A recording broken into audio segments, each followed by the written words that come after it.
निषिद्ध जात्यन्ध सिंधुरविधानं सकल नय विलसितानां विरोधमथनं नमाम्यनेकान्तम्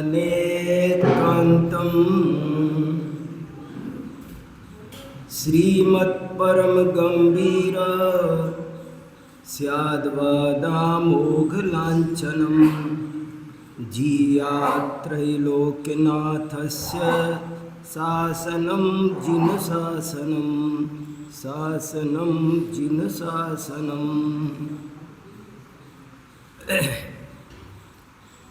मैं आपको जो अनेक खास बातें बताना चाहता हूँ, उनमें से एक खास बात है स्यादवाद। इसलिए अभी थोड़ी चर्चा उस पर करना चाहता हूँ।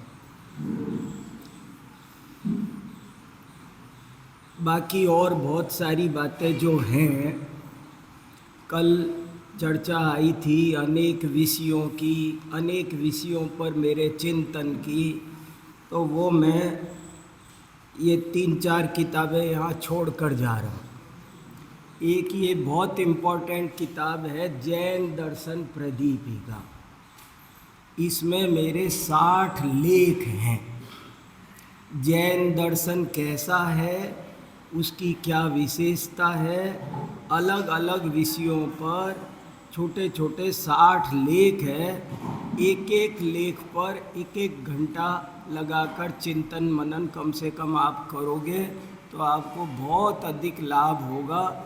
मैं कितनी बातें आपको कह पाऊँगा कम समय में, लेकिन अगर आप ये पढ़ोगे तो समझ लेना आपने मेरे 60 प्रवचन सुन लिए। फिर दूसरी किताब ये है प्राकृत भाषा एवं जैन साहित्य। इसमें भी मेरे 60 लेख हैं और इन 60 लेखों से आप समझ लेना मेरे फिर 60 प्रवचन सुन लिए। एक एक लेख पर कम से कम एक एक प्रवचन तो बनता है। 2-2 बन जाए तो बात, 3-3 बन जाए, 4-4 बन जाए, ऐसे भी है। तो मैं ये किताबें लेकर आया था। आप सब लोग कोई ऐसी व्यवस्था करना कि जिससे इनको एक बार देखो, पढ़ो, थोड़ा सा इसमें लगना जरूरी। तीसरी एक किताब है जैन आचार प्रदीपिका। ये भाई साहब ने भी पढ़ी है। ये जैन आचार प्रदीपिका पुस्तक में भी जैन आचार से संबंधित 60 लेख हैं। इसमें भी 60 लेख हैं। 60 करके ये 180 लेखों का 3 किताबें तो मैं ले आया, 2 और है। 5 किताबों का संग्रह है। 300 लेख मेरे इन किताबों में आ जाते हैं। और मैंने अपनी पूरी जीवन की साधना में जो स्वाध्याय करके मैंने जो पाया है, समझा है, सीखा है, उसे मैंने इसे निबद्ध किया है। और आप सब से मेरी एक निवेदन है कि आप इनको निष्पक्ष होकर पढ़ना और शत्रु के समान समीक्षा करना, घबराना नहीं। अभी मेरे से एक ने पूछा, मैंने एक व्यक्ति को कहा यहाँ कि भैया कल तुमने मुझको 3 घंटे सुना और मैंने क्या बात कमज़ोर कही वो मुझे बताओ। मैंने प्रश्न पूछा कि मेरी बात में तुमको कोई बात नहीं समझ में आई या नहीं गले उतरी, कमज़ोर लगी, गलत लगी, तो वो मुझे बताओ। ऐसा मैंने कल से बराबर सबसे कह रहा हूँ कि मैं ये चाहता हूँ वादे जाए ते तत्वबोध है। मुझे तत्व चर्चा करना बहुत पसंद है। मैं रोजाना अपने वहाँ भी प्रवचन के बाद लास्ट में 10 मिनट इसी काम के लिए छोड़ता हूँ कि अब तुम बोलो। तो मैंने ऐसे सबसे कहा। तो एक ने मुझे ये उत्तर दिया, अरे गुरुओं के दोष देखेंगे तो हमारा कैसे कल्याण होगा। तो मैंने उनसे कहा, तभी कल्याण होगा। देखो, आचार्यों ने लिखा है, एक श्लोक है पूरा का पूरा, एक लाइन मुझे अभी याद आ गई थी उनकी बात से, दूसरी याद नहीं आई थी, मैं खोज के दोनों देख सकता हूँ। शत्रोरपि गुणा वाच्या दोषा वाच्या गुरोरपि। गुरु के भी दोष अगर आप समझोगे, मेरी बात का छल ग्रहण मत करना, आप असभ्यता नहीं करना, अशिष्टता नहीं करना, उसकी छीछालेदारी करना, सभा में कहना और उसकी मजाक बनाना। आप जब जैन दर्शन परीक्षा प्रधानी है, अंधा गुरु होगा, अज्ञानी गुरु, वो आपको ऐसा सिखाएगा कि हम में कमी मत देखो।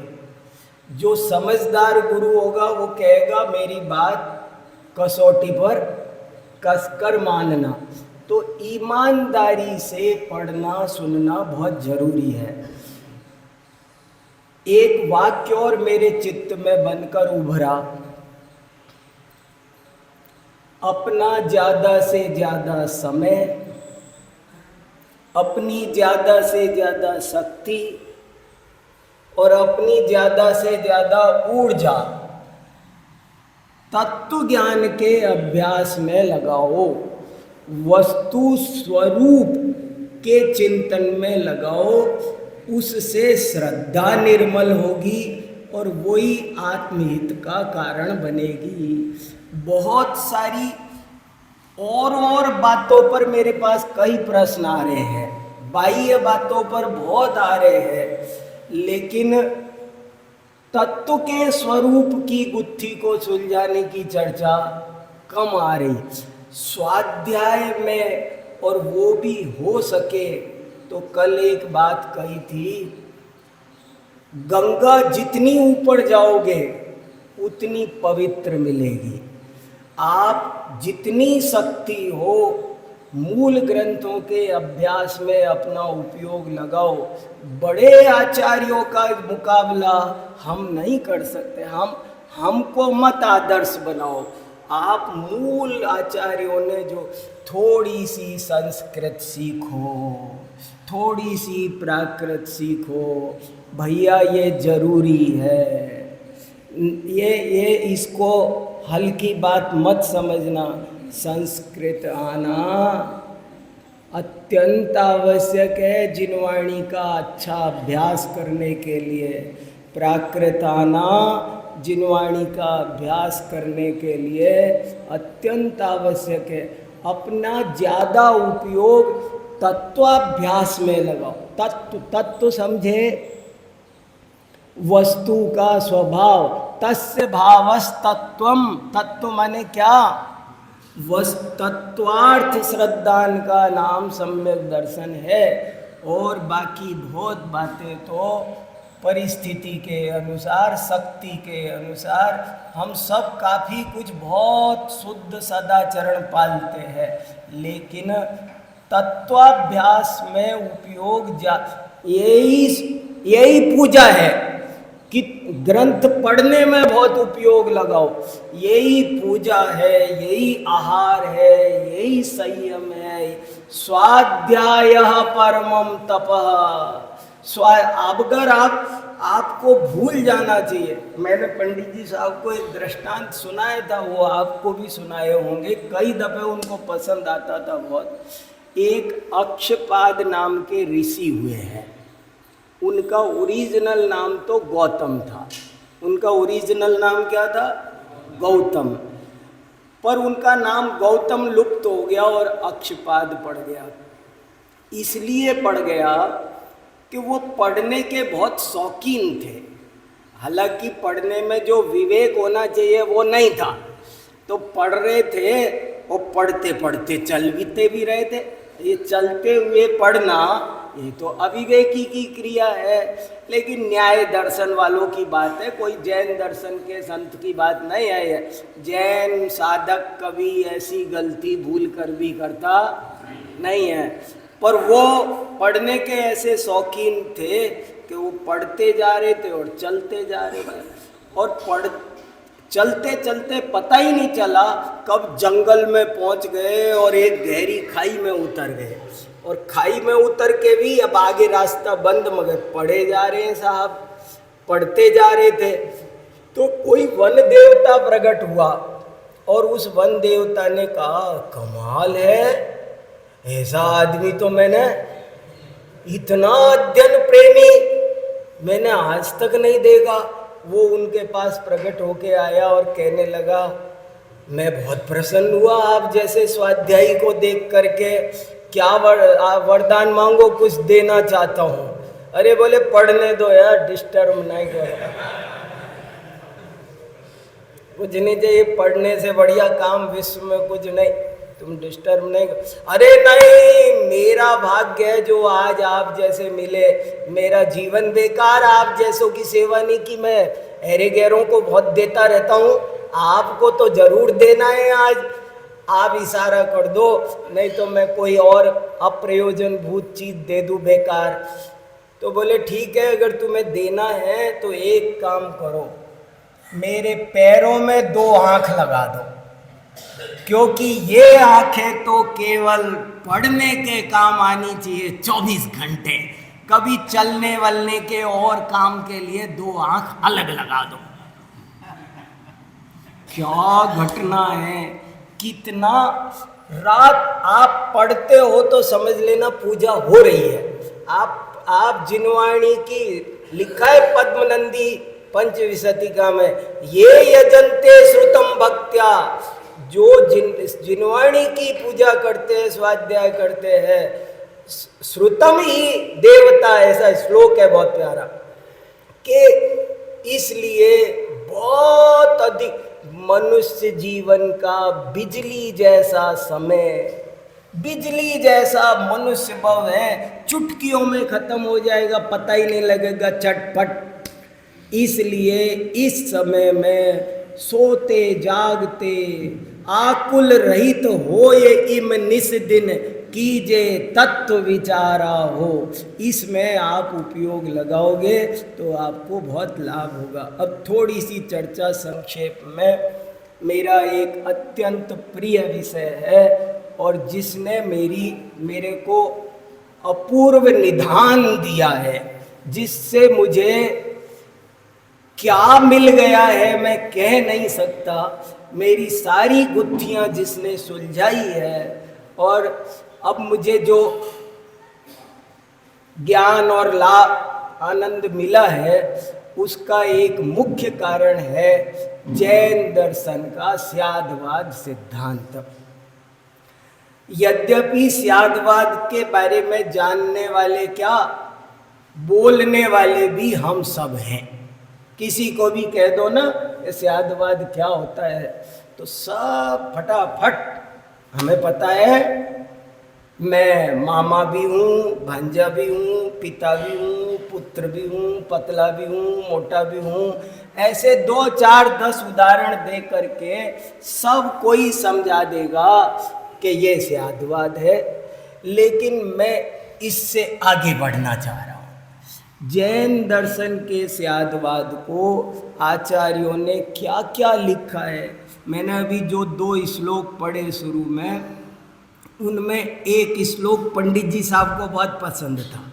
आपने बहुत दफे सुना होगा मंगलाचरण में, श्रीमत् परम गंभीर स्याद्वादामोघ लांछनम जियात् त्रैलोक्यनाथस्य शासनम जिन शासनम। कितनी बार बोलते थे, किसका है ये श्लोक? अरे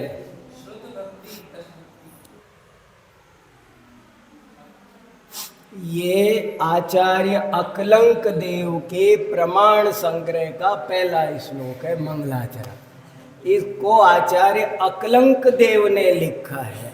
आप पढ़ो, चिंता मत करो, प्रमाण संग्रह पढ़ो, परीक्षा मुख पढ़ो, ये सब एक ग्रंथ अलंकाचार्य ने लिखा है लघी अस्त्र।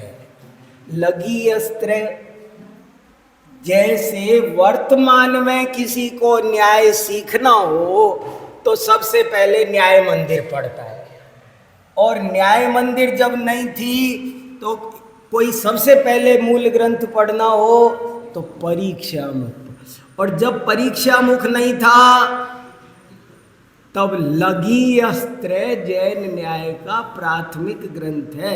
लघी अस्त्र, लघु छोटे छोटे 3 ग्रंथ हैं, एक में प्रमाण, एक में नय और एक में निक्षेप। लघी अस्त्र माने 3 ग्रंथ, सबका परिचय होना चाहिए।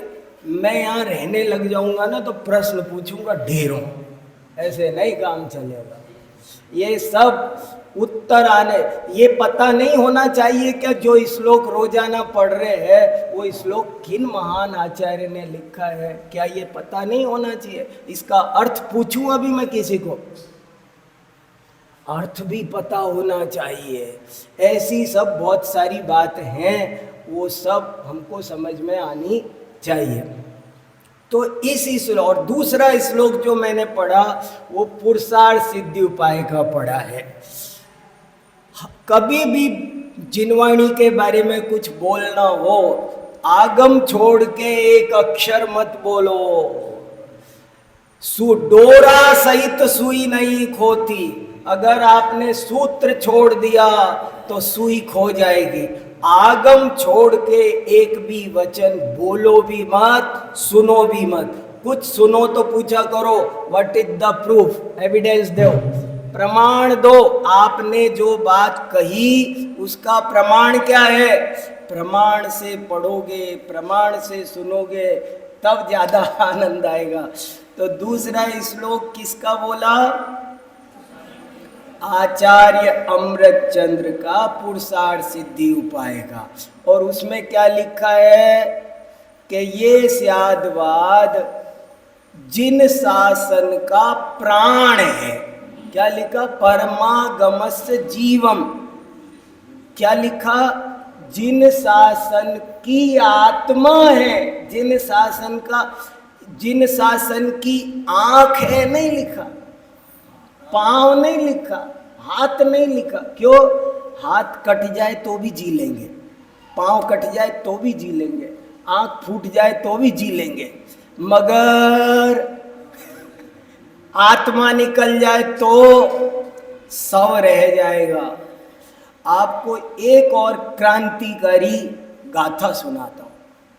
10 बातें है ना, कई लोग कह रहे हैं वो 10 भी बता दो ना, और वो नंबर नहीं आ रहा है। एक और इम्पोर्टेंट क्रांतिकारी बात बताता हूँ, बहुत क्रांतिकारी। गोमट्ट सार कर्म कांड गाथा नंबर 885। ऐसे सब तैयारी रखो, गाथा याद होनी चाहिए। सुप्रीम कोर्ट में वकील खड़ा होता है तो धारा नंबर फला एंड फला, सो एंड सो, ऐसे नहीं, कुछ भी नहीं। आगम का ठोस अभ्यास करना हो तो ये एक संकल्प ले लो आगम से बंधने का।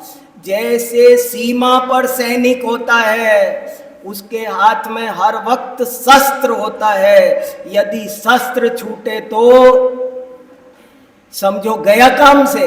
ऐसे ही साधक के हाथ कली में ग्रंथ बड़े उपकारी। इस कलयुग में जब हमारे पास अरिहंत पिताजी नहीं है, हमारे पास में गुरु नहीं है, तब यही कली में ग्रंथ बड़े उपकारी। इस ग्रंथ को मत छोड़ो तो आपको बहुत आनंद आएगा। तो गोमट सार की गाथा सुनो, 885, जिसने मेरे जीवन में खलबली मचा दी, सब बात समझा दी हंसता मलकवत। तत्वाभ्यास, तत्व का स्वरूप समझना मेरी जिंदगी का एकमात्र उद्देश्य है। ये लिख लो अपने सामने में, क्योंकि वस्तु स्वरूप को गलत जानने से ही सारा दुख है, और वस्तु स्वरूप को सही जानने से ही सारा। एक ही भूल है, जीव को अजीव जाना, अजीव को जीव जाना, स्वयं को पर जाना, पर को स्वयं जाना, सुख को दुख जाना, दुख को सुख जाना। एक ही भूल ने सब घोटाला कर रखा है, 84 लाख योनियों में दुख दे रखा है। और इसलिए सुख का भी एक ही मात्र उपाय है, ये मेरी जिंदगी है, ये मेरी लाइफ है, और मैं सही समझूंगा तो मेरा भला है। किसी के मत्थे मंडने से काम चलने वाला, उन्होंने मुझे ऐसे सिखाया, ऐसे नहीं चलेगा। सीखा तो तूने। तो गोमट सार की 885 नंबर की गाथा सुनो आप। पर समयाणम वयणम मिच्छा खलु सौवहा वयणा जैनाणम पुण्यवयणम सम्मम कुकहंचि वयणादो। क्या अर्थ है इसका? मेरा बस चलता तो गाथा देता सबके हाथ में, तब ना मुझे संतोष होता है। देखो क्या लिखा, अन्य मतों के कथन केवल इसलिए मिथ्या हैं क्योंकि वे सर्वथा लगाते हैं, और जैनों के सर्व कथन इसलिए सम्यक हैं क्योंकि वे स्यात लगाते हैं। सारा दो टूक फैसला, दूध का दूध, पानी का पानी। सही और गलत में बाल बराबर का अंतर है। सही और सत्य और असत्य में कितना अंतर है? आचार्य समंत भद्र बृहत स्वयंभू स्तोत्र श्लोक संख्या 101 क्या लिखते हैं? सदेक नित्य वक्तव्या तद विपक्षाश्च ये नया सर्वथेति प्रदुष्यन्ति पुष्यन्ति स्यादितीयते। कि हर वाक्य सर्वथा लगाने से प्रदूषित हो जाता है और स्यात लगाने से विभूषित हो जाता है। उन्होंने ही लिखा है, देखो ना। वही सुनो, फिर सुनो। संस्कृत आती नहीं ना, नहीं तो उछल जाते। सर्वथेति प्रदुष्यन्ते लिखा है, प्रदूषण लिखा है कि मैंने अनुवाद किया है, वही लिखा है। सर्वथा लगाने से हर वाक्य प्रदूषित हो जाता है, और स्यात् सर्वथेति प्रदुष्यन्ति पुष्यन्ति स्यादितीयते। वो ही वाक्य, एक ही वाक्य सर्वथा लगा दो तो प्रदूषित होता है, और स्यात् लगा दो तो विभूषित होता है। समंत भद्राचार्य लिखते हैं, भगवान की स्तुति करते हुए युक्ति अनुशासन में, कि हे भगवान, मेरी जीभ जंग खाए हुए लोहे के समान निर्मूल्य थी, पर जब से इस पर स्यात् पद का लोसन मला है, ये पारस पत्थर बन गई है। विमलनाथ भगवान की स्तुति में पढ़ना। और मैं भवत्यभद्रोपि समंत भद्र, के मैं अभद्र था, मुझे समंत भद्र बनाने वाली कोई चीज है तो वो स्यादवाद है। समंत भद्र शब्द का अर्थ पता है? समन्तात परितः, चारों ओर से जो भद्रम करोति, भद्रम कल्याणम, वो समंत भद्र है। और अभद्र कैसी इनडायरेक्ट वे क्या कह दिया? जो स्यादवाद को नहीं मानता वो अभद्र है, अशिष्ट है, असभ्य है, गंवार है, मूर्ख है, अज्ञानी है। और जो स्यादवाद को मानता है वो शिष्ट है, नागरिक है, सभ्य है, समंत भद्र है। यहां तक एक वाक्य कहते हैं हमारे गुरुजी बोले, एक कि दुनिया में दो ही वाद हैं, एक अनेकांतवाद और दूसरा आतंकवाद। तीसरा कोई वाद होता ही नहीं, नो ऑप्शन। दो ऑप्शन है, एक टिक करना है आपको। और यदि आप अनेकांतवादी नहीं है तो गारंटी से आतंकवादी हैं, दूसरे ही आतंकवादी नहीं है। महामोहातंक सबसे बड़ा आतंक। तो वस्तु स्वरूप को समझने के लिए स्यादवाद को समझना बहुत जरूरी है। जब भी कोई वाक्य पढ़ो, आपको कोई 2000 का नोट दे तो आप पीछे की तरफ देखे बिना ले लेते हो क्या? 100 का नोट भी इधर उधर दोनों तरफ देखते, क्यों? सिक्के के दो पहलू होते हैं। हर वाक्य खंडित सत्य को बताता है, हर वाक्य खंडित सत्य को बताता है। अगर पूर्ण सत्य का दर्शन करना हो तो उसे पलटकर मुनिराज को आहार देना चाहिए कि नहीं?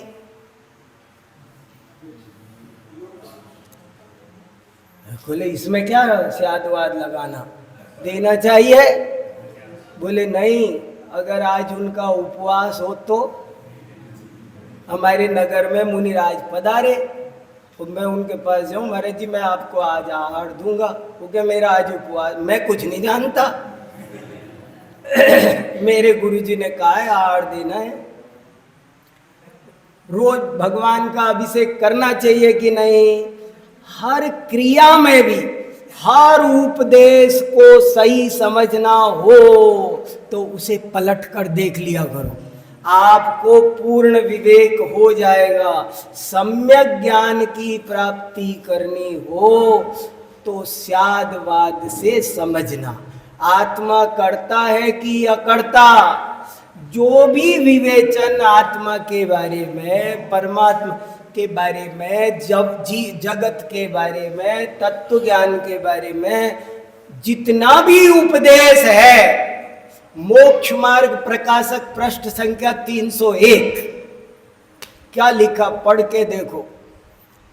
बहुत कहां तक कहें ऐसे लिखा है। पेज नंबर 300 की आखिरी लाइन शुरू हो जाती है, आगे 4 लाइन। पेज नंबर 300 पर नीचे ही नीचे से शुरू होता है। बहुत कहां तक कहें, सर्व जिनमत का चिन्ह स्यादवाद है। सो जो भी उपदेश दिया हो उसे सर्वथा नहीं जानना, और किस अपेक्षा कहा गया है सो पहचानना। ऐसे पहचानने से ही अपना कल्याण होता है। स्वाध्याय करना चाहिए कि नहीं? एक जगह कह रहे हैं कि स्वाध्याय करने वाली बुद्धि व्यभिचारिणी है। उन 10 वाक्यों में एक वाक्य ये भी है। 10 क्रांतिकारी वाक्य ने कितने आ गए? 4-5 तो आ ही गए। एक वाक्य ये है कि जो बुद्धि, पद्मनंदी पंचविंशति का श्लोक संख्या 38, उसमें लिखा है जो बुद्धि शास्त्रों में रमती है। एक तरफ तो कह रहे हैं जिन वचसी रमनते, रे महाराज, एक तरफ कह रहे जिन वचनों में रमण करो, और दूसरी तरफ कह रहे हैं कि जो जिन वचनों में रमण करे वो बुद्धि व्यभिचारिणी। प्रतिक्रमण करना, प्रतिक्रमण प्रायश्चित, आलोचना, और ये महाकल्याणकारी वस्तु हैं। हमारे आचार्यों का अनंत उपकार है जो प्रायश्चित प्रतिक्रमण की व्यवस्था बना कर गए। ये अद्भुत अमृत चीज है, लेकिन समय सार प्रतिक्रमण आदि विस्कुंभ है। तो सब बातों को कहने का मतलब यही है, मैं बहुत विस्तार से क्या कहूं, पर आप, हमारा जीवन है, और तत्व निर्णय गलत होगा तो उसकी सजा दूसरे को नहीं मिलेगी, मुझे ही मिलेगी। इसलिए बहुत सावधान रहना, सावधान रहना, तत्व निर्णय में भी अत्यंत सावधान रहना। और ये स्यादवाद उस तत्व निर्णय को कराने में अपूर्व सहायता करेगा, इसलिए उसमें लगना। और अब भाई साहब बोलो, क्या बोल रहे थे? बीच में हाथ कर रहे थे, मैं नहीं समय दे। हाँ हाँ हाँ, अब बोल दो आप जो कहना है।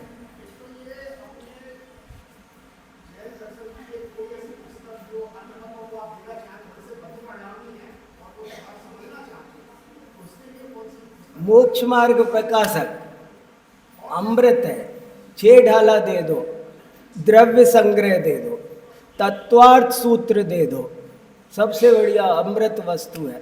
हम तत्वार्थ सूत्र सब दर्शन के लोगों को देते।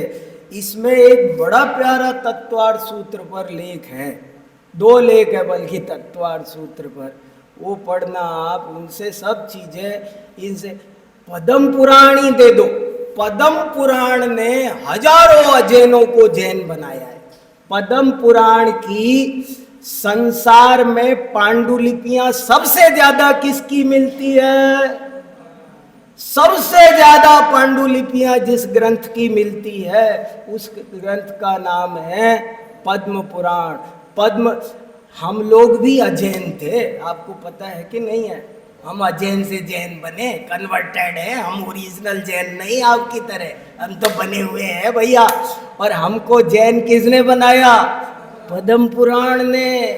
उसने समझाया कि सही राम कथा तो ये वो क्या चल रहा है सब। तो ऐसे करके आप कोई भी ऐसा कोई उसकी विशुद्धि होगी, काल लब्धि आई होगी, तो इनमें से किसी भी ग्रंथ से काम, और नहीं बने ना तो थोड़ा धैर्य रखना और टाइम, वेट एंड वॉच है।